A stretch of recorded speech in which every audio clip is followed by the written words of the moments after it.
Thank you, everyone. My name is Michael Weiss. I am product strategy for the Nasdaq Eclipse Intelligence platform, and I'm here today to talk a little bit about how we have used DBT to enable our own markets, but also enable markets on a global level. So I'm going to start with a bit of an agenda. Hopefully this is not going to run too long, though. I know happy hours are around the corner, and everyone's more excited about that than to hear me talk. But I figured we'd start today with a little bit of an introduction to who Nasdaq is, just so we all know what we're talking about. So when we talk about Nasdaq, you can really think about Nasdaq in three main pillars. First and foremost, you can think about our market services pillar. And this is the one that most people know Nasdaq for. These are the markets that Nasdaq owns and operates in both North America and in Europe. This includes the biggest trading market in the US by trading volume. Second to that is our capital access platforms. And this is the part of the company that's responsible for primarily our listings business, in which we list close to 3,500 companies today. Another big part of that is our index services in that area. And if you've ever heard of the Qs or anything like that, that's a big part of our portfolio. And the final pillar is our financial technology arm. And this is the one that most people probably don't think about Nasdaq in. Nasdaq services close to 4,000 customers globally for various solutions to support their needs in a financial market. Let's drill into financial technology a little bit, just so you understand the breadth of the services Nasdaq can offer to our clients. We cover everything from financial crime management with our Verifin product, to regulatory technology with Axiom SL for regulatory reporting, and surveillance to ensure compliance on the markets. And finally, we have our capital markets technology, which includes both Calypso and Nasdaq Eclipse. These cover the full trading lifecycle for both banks and markets.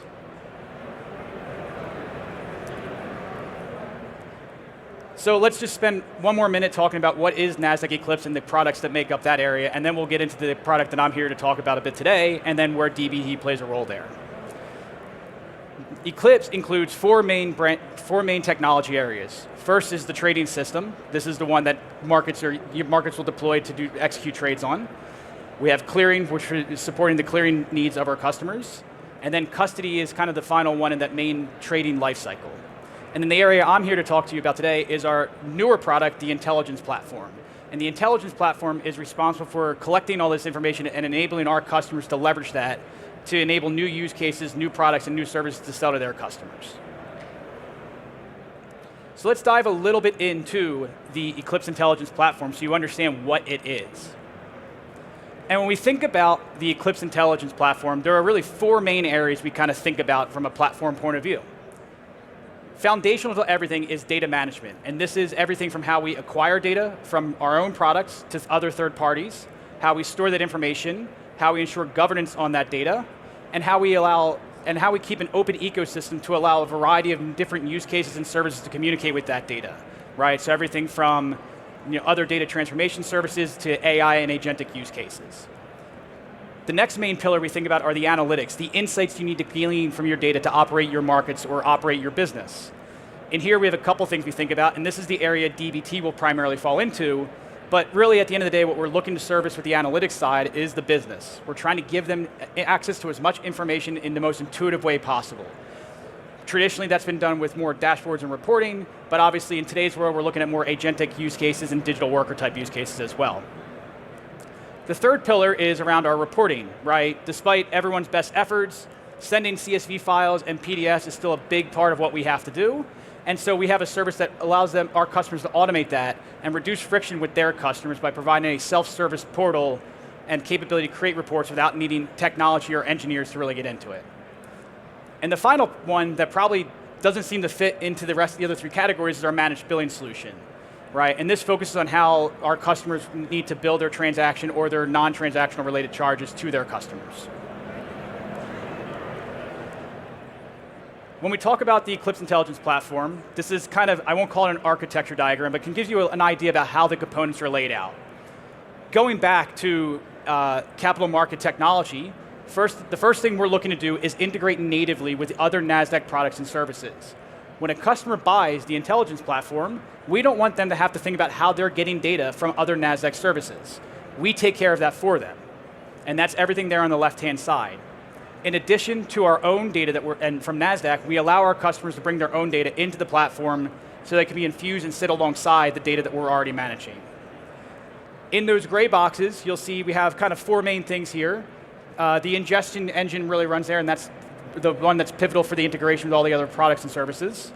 The cloud data lake, right? I think everyone probably hasn't understood what the data lake is, but that's the primary retention and storage for the information. We provide a variety of different query and access endpoints that our customers can use to integrate with their own services if they want to bring their own applications in the ecosystem. And then finally, there's the contextual understanding and knowledge about the data, and that is what the data catalog services there. And then on the far right in the green, you really think about that as the business products and applications that sit on top of all that other stuff. Right, so when I mentioned analytics, that's the Insights HQ product.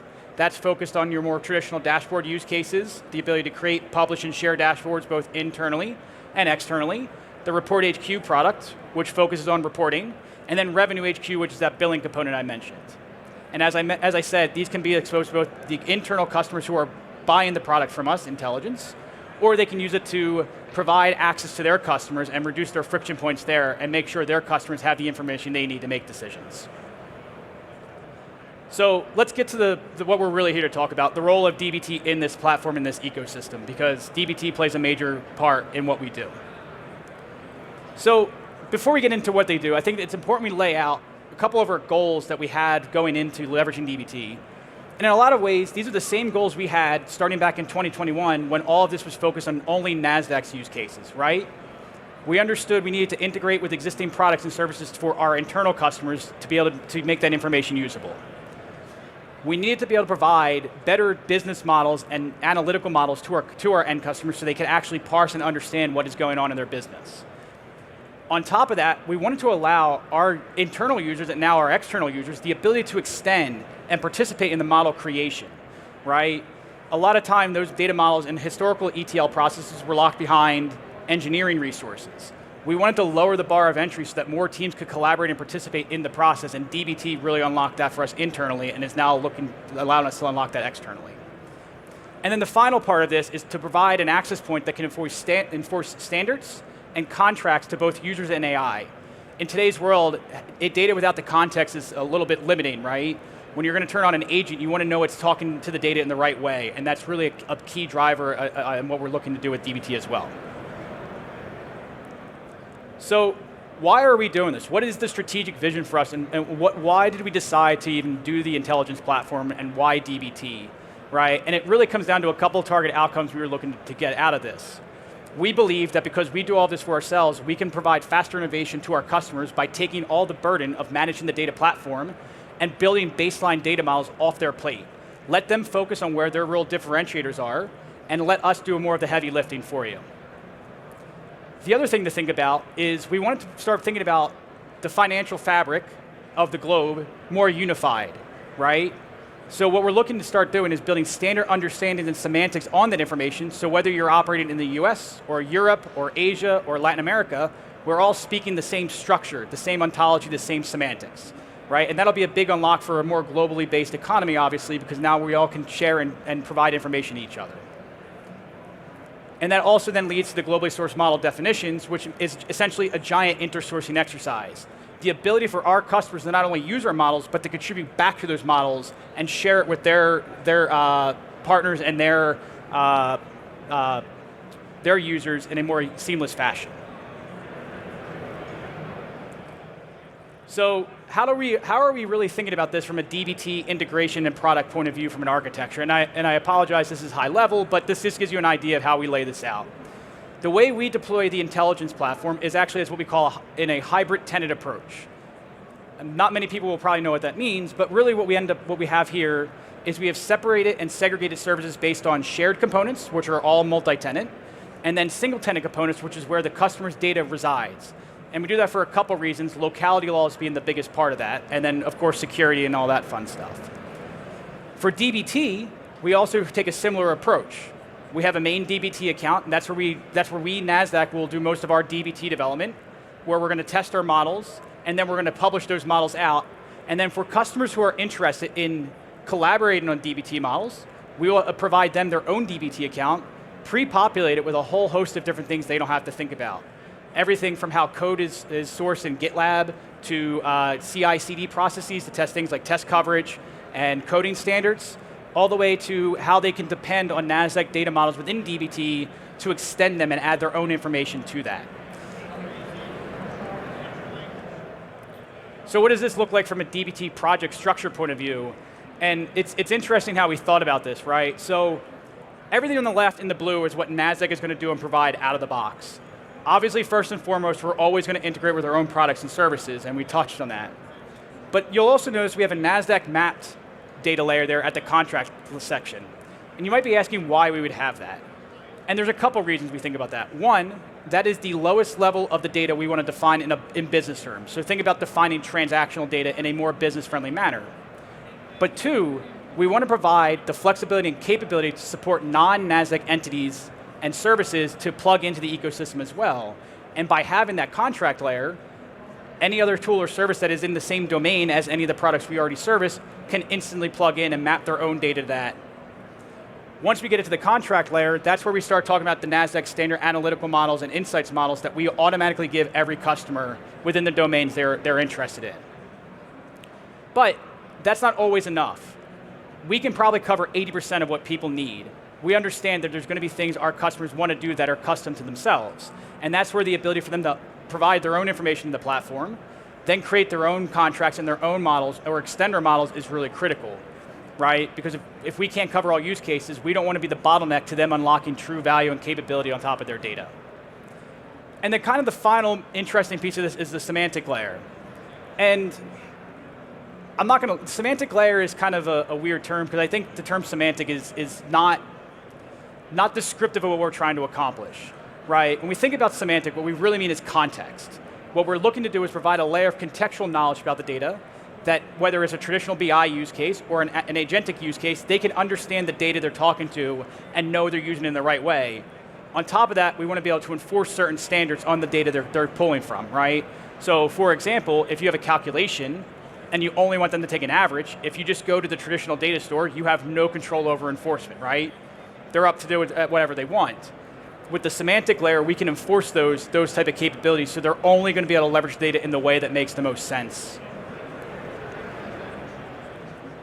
So why did we pick DBT, and why are we using DBT Enterprise? Everything I just talked about, we could probably do with open source DBT, right? That's a great open source project, and I think anyone who's used it would agree. So why did we go with DBT Enterprise? Well, first and foremost, they gave us the easiest path to multi-tenancy versus building our own. Second, the DBT mesh and the ability to depend on projects in the DBT Enterprise ecosystem is critical for us to offer that extensibility to our customers. The semantic layer, the ability to publish those rules and enforce those rules from an access point is also become more critical to our overall offering. Governance and lineage and visibility, right? We want to make sure that the right users have access to the right things, they understand how data is derived, and they know what's going on. And then the final thing is DBT Enterprise has a lot of great tooling around continuous delivery and standard enforcement. One final thing I'll mention about DBT is just the general development experience. DBT Enterprise, if you haven't used it, has a great interface for creating DBT models, whether you're a more technical user and you want to get into like the SQL aspects of it, or with DBT Enterprise now having something like Canvas where you can do more drag and drop, you can kind of enable a multitude of different users, both internally for Nasdaq, but for our customers to participate in the management of data contracts and the data lifecycle. So how are we thinking about rolling this out, right? It's a lot to kind of think about. When you're talking about deploying something at a global scale, there are a lot of moving pieces to it. One, how do you ensure you're doing it the right way? How are you doing it in a secure way? But also, how are you re-baseline yourself to make sure you're directionally going the right way? And the way we thought about this is first, let's focus on the area we know the best, and that is defining the common ontology and semantics around the data we know. Because if we get those contracts right, those data models right, we can then move to the next phase, which is allowing the clients to offer that extensibility. Once you get to the extensibility aspect of it, now we want to talk about how we expose that information to AI and agentic use cases, right? How are you going to let digital workers talk to that data and make sure they're not going off the rails and doing the right thing? And then the final phase, which is one of our goals that we're looking to get to, is kind of a data model marketplace, right? When we talk about data and monetizing data, we always talk about the data itself. We never talk about the data models that you could potentially sell.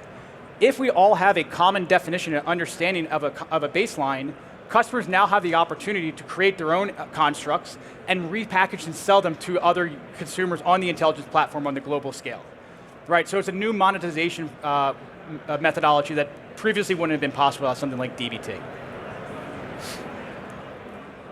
So just to wrap this up a little bit, what are some of the value drivers we're thinking about from our client point of view? What are we trying to measure against? How do we know we're being successful as we kind of think about this over the next 12 to 18 months? First and foremost, do our customers have easy access to data? Do they understand that data? Are they making better decisions because of that data? That's obviously the easiest one we could think about because that's a universal thing that's been around for 20 years at this point. The second is, have we made it easier to engage and use agentic use cases, right? Is the work we're doing allowing our customers to move faster in AI? The third one is, are we enabling new customer data access services? Are we giving them the ability to interact with data in new and interesting ways that they otherwise could not be able to do before? We also want to measure how many of our models are actually reusable, right? We don't want to be in the business of creating custom one-off models. We want to create models that we know every customer can benefit of. So we want to make sure we're measuring the usability across the spectrum here. And then one of the other ones I'll point out is that no-code experience. Are we enabling non-technical people to really engage with the data in ways they haven't been able to before? Both in the data modeling side, again, with something like Canvas and DBT Enterprise, but also in the digital work and agentic side. Is the data purpose-built for their use case? Are they getting the right answers? Because if not, none of this matters, right? We need to make sure that they can trust what they're doing. So with that being said, I finished 3 minutes earlier so everyone can go get a beer or a cocktail. If you have any questions, feel free to ask, but I appreciate everyone coming out today and I hope you enjoy the rest of reInvent.